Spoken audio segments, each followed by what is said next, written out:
and try to give you a better look at what was involved in trying to join those two tiny sections together. So I'll check it over a little bit more, and we'll get back with you in a little bit.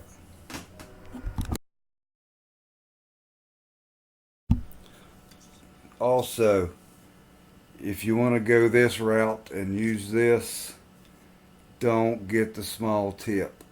I couldn't get it all in there. That's why there was some left in this tray. I just couldn't get it all in that tube before it tried to start setting up on me. Get the bigger tip. That will work. Pretty short.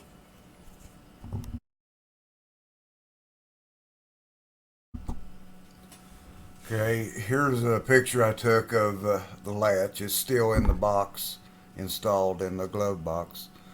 If I had this latch out, you couldn't see really any better. Uh, Here's the top of the cap screw. Here's a bulge of the JB steel weld epoxy. And the nut is down about here. And there's only a little slit that I could get into to get that nut in there. Uh, Pretty much the Loctite on the end of a tiny screwdriver held it in place while I stuck it up in there, and then spun the Allen head cap screw to get it started. So this is about the best view you can get of it. So this is pretty much L-shaped here. And that's about all there is to that piece that broke off. This is a separate piece here. This is not joined to this.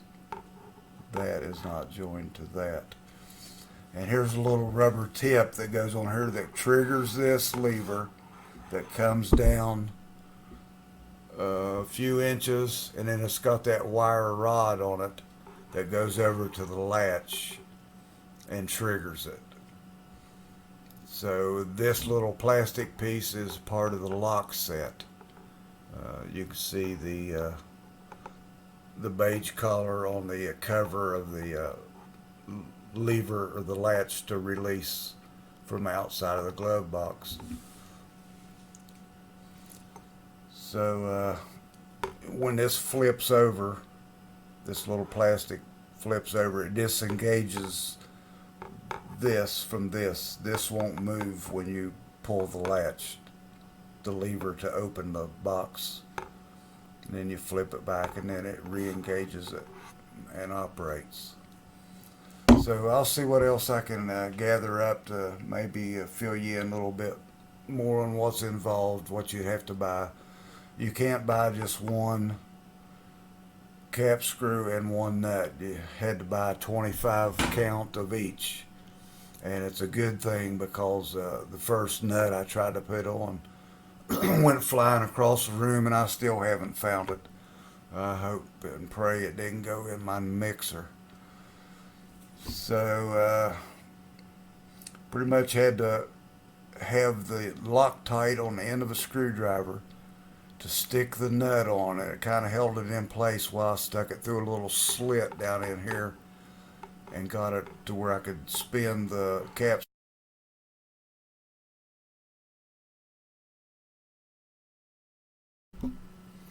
Okay, the video cut off there when I was trying to explain a little bit about that mechanism, but I pretty much got it all said. I wanted to mention, when you peel that the tan cover off of the box, it's slow going. It's like ripping that weld apart, and it slowly just pulls apart like you're trying to open an envelope or something. But it comes off pretty neatly.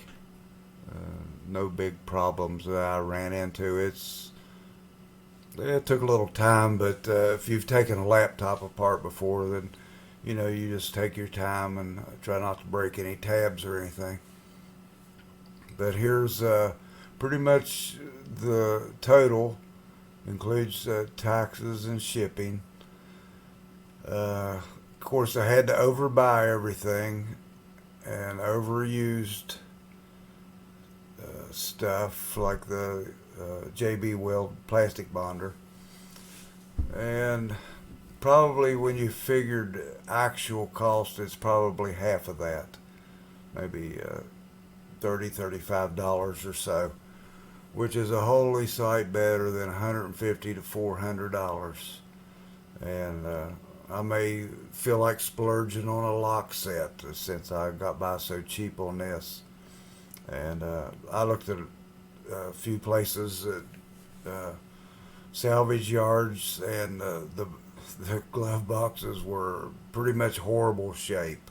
I mean, the interior of my car is in really good shape. It practically looks new, and I hate to put an old shabby old glove box in it.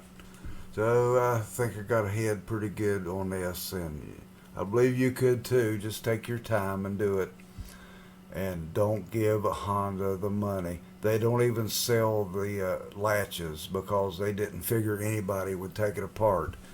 And I don't know of anybody online that has recorded, given proof that they was able to take it apart and repair it for fairly low cost. So good luck to you, and God bless you, and I hope that it works out for you. Uh, you feel good when you come out ahead on a little project like this.